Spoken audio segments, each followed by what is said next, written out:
أهلا بيكم. لو في سؤال واحد بس ممكن يحدد مصير أي حد في انترفيو تكنيكال في مجال الذكاء الاصطناعي هيكون هو السؤال ده: الفرق بين بيرت وجي بي تي. لو اتجاوبت صح بتفتح أبواب كتير. النهاردة هنشرحها بطريقة بسيطة تخلينا مش بس نجاوبها، لأ ونشرحها كمان. السؤال ده بالذات يا جماعة هو اللي بيبين مين فاهم بجد ومين حافظ كلمتين وخلاص. فخلينا ندخل في الموضوع على طول عشان نتأكد إننا من الناس اللي فاهمة كويس قوي. طيب عشان نفهم الفرق صح لازم نرجع لأصل الحكاية.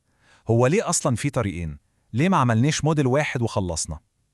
القصة كلها بتبدأ من عند الأب الروحي بتاعهم، موديل الترانسفورمر. الترانسفورمر في نسخته الأصلية كان عامل زي موظف متخصص جدا، له وظيفة واحدة بس واضحة وصريحة: الترجمة.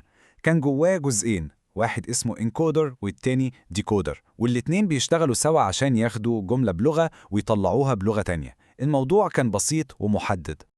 بس اللي حصل إن الناس والمطورين يعني السوق ابتدى يقول لحظة واحدة إحنا مش حياتنا كلها ترجمة. ساعات بنبقى عايزين الموديل يفهم الكلام اللي مكتوب، وساعات تانية بنبقى عايزينه هو اللي يكتب كلام جديد من نفسه. ومن هنا بالظبط القصة اتقسمت نصين. الاحتياج المختلف ده هو اللي خلى الترانسفورمر يتفرع لطريقين، كل واحد فيهم متخصص في حاجة. الطريق الأول هو بيرت، وده اتعمل مخصوص عشان يفهم اللغة، والطريق التاني هو جي بي تي، وده اتعمل عشان يولد أو يخلق كلام. فهم وتوليد، الكلمتين دول هم مفتاح كل حاجة هنقولها. طيب نمسك أول طريق، بيرت. فكروا في بيرت ده على إنه المحقق بتاعنا، المحقق شيرلوك هولمز بتاع اللغة. هو مش بيتكلم كتير، بس وظيفته الأساسية إنه يبص على الجملة ويفهم كل تفصيلة فيها، يفهم السياق بعمق شديد.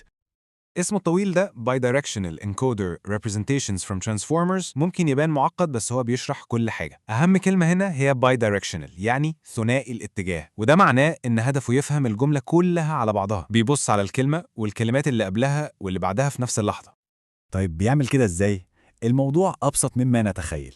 أول حاجة، هو مرضيش ياخد الترانسفورمر كله، هو أخد الحتة بتاعة الانكودر بس. تاني حاجة ودي الأهم، إنه بيقرأ في الاتجاهين. يعني عشان يعرف معنى كلمة معينة لازم يبص يمين وشمال، يشوف إيه اللي قبلها وإيه اللي بعدها. بصوا على المثال ده وهنفهم كل حاجة. لو جبنا له جملة فيها كلمة متشالة، بيرت مش هيخمن وخلاص، لا ده هيبص على كل الكلام اللي حوالين الفراغ ده قبله وبعده عشان يفهم السياق العام ويجيب الكلمة الصح. بالظبط زي ما المحقق بيجمع الأدلة كلها عشان يوصل للحقيقة، هو بيشوف الصورة كاملة. وبسبب قدرته الخارقة على فهم السياق ده بيعتبر بقى هو البطل في مهمات زي إنه يصنف النصوص، يقول لك الإيميل ده سبام ولا لا، أو يطلع أسماء الأشخاص والشركات من مقالة، أو حتى يفهم سؤالك ويجاوب عليه من قطعة نصية. كل دي حاجات محتاجة فهم مش مجرد كلام. تمام، كده خلصنا من المحقق. نيجي بقى للطريق التاني، جي بي تي. لو بيرت هو المحقق اللي بيحلل، فجي بي تي هو الفنان اللي بيبدع. ده مش دوره يفهم وبس، لا ده دوره يكتب، يألف، يخلق كلام جديد ما كانش موجود قبل كده. اسمه كمان بيقول كل حاجة: Generative Pre-trained Transformer. الكلمة المفتاح هنا هي Generative، يعني توليدي. وظيفته إنه يولد كلام جديد، كلام يكون طبيعي زي اللي بنكتبه. طب إزاي؟ عن طريق إنه طول الوقت بيحاول يتوقع إيه الكلمة اللي المفروض تيجي بعد كده. طريقة شغله برضو عكس بيرت بالظبط. أولاً هو ساب الانكودر وأخد الجزء التاني من الترانسفورمر، الديكودر. تانياً هو مش بيبص في الاتجاهين، لا هو بيقرأ في اتجاه واحد بس زينا كده من الشمال لليمين. بيبص على الكلام اللي اتقال قبل كده وبناء عليه يقرر الكلمة الجاية هتكون إيه. يعني لو ادينا له بداية جملة هو هيبص على الكلمتين اللي فاتوا دول ويقول إيه أكتر كلمة الناس بتقولها بعد كده، ويتوقعها. وبعدين ياخد الجملة الجديدة دي ويتوقع الكلمة اللي بعدها. هو ماشي لقدام بس بيكمل القصة كلمة ورا كلمة.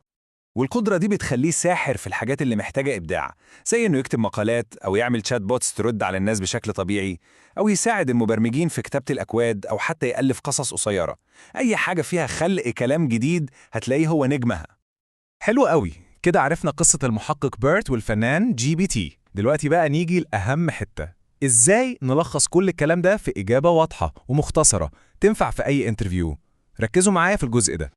الجدول ده هو الزتونة بتاعت الموضوع كله، ده اللي لازم يتبع في دماغنا. بيرت بيستخدم انكودر بس، بيبص في الاتجاهين، هدفه الأساسي هو الفهم، وطريقة تدريبه اسمها Masked Language Model. جي بي تي بيستخدم ديكودر بس، بيبص في اتجاه واحد، هدفه الأساسي هو التوليد، وطريقة تدريبه Auto Egressive. الأربع فروقات دول هم أساس الإجابة. وممكن حد يسأل سؤال أعمق شوية عن طريقة التدريب: ببساطة طريقة تدريب بيرت عاملة زي امتحان تكملة الفراغات، بنجيب له جملة ونخبي كلمة في النص ونقول له يلا خمنها. أما جي بي تي تدريبه عامل زي ما تكون بتحكي قصة وتقف وتسأل تفتكر هقول إيه بعد كده. هو دايما بيحاول يتوقع الكلمة الجاية. عايزين بقى جملة احترافية تتقال في الانترفيو؟ الجملة دي لازم تتحفظ بالإنجليزي. BERT is designed for language understanding using bidirectional context to grasp the full meaning. دي بتوريهم إننا فاهمين المصطلح العلمي وبتلخص كل حاجة عن BERT. والجملة اللي بتكملها عشان تبقى الإجابة كاملة هي بتاع GPT. GPT is designed for language generation using causal attention to predict what comes next. لما نقول الجملتين دول ورا بعض احنا كده بنقدم إجابة كاملة مختصرة وقوية جدا. طيب، في سؤال خبيث شوية ممكن يجي بعد الإجابة دي على طول عشان يتأكدوا إننا مش حافظين وخلاص. السؤال هو طب ليه شات جي بي تي اسمه فيه جي بي تي؟ ليه مش مبني على بيرت؟ الإجابة هنا بترمعنا الأول كلمتين قلناهم: فهم وتوليد. الشات محتاج إيه؟ محتاج توليد كلام، محتاج حد يرد ويكمل المحادثة، ودي بالظبط شغل الجي بي تي الفنان. بيرت المحقق هيفهم اللي بنقوله 100%، بس لما نيجي نقول له طب رد عليا هيقول لنا أنا آسف دي مش شغلتي. يبقى عشان نلخص الليلة دي كلها في كام نقطة سريعة: بيرت يعني فهم، وده الانكودر اللي بيبص يمين وشمال. جي بي تي يعني توليد، وده الديكودر اللي بيبص لقدام بس. الفرق الجوهري بينهم هو فهم ولا توليد، وكل استخداماتهم بتتبني على الفرق ده. طيب لو حد عايز يكمل في الموضوع ده ويتعمق أكتر يعمل إيه؟ أول حاجة ممكن يفتح البيبرز الأصلية بتاعتهم ياخد فكرة عامة، والأهم من القراية إننا نفكر، نسأل نفسنا أسئلة زي ينفع استخدم بيرت عشان أعمل شات بوت؟ طب لو لأ ليه لأ؟ طب جي بي تي ينفع أخليه يعمل تصنيف للنصوص وإزاي؟ لما نفكر في الأسئلة دي المعلومة بتثبت في دماغنا للأبد.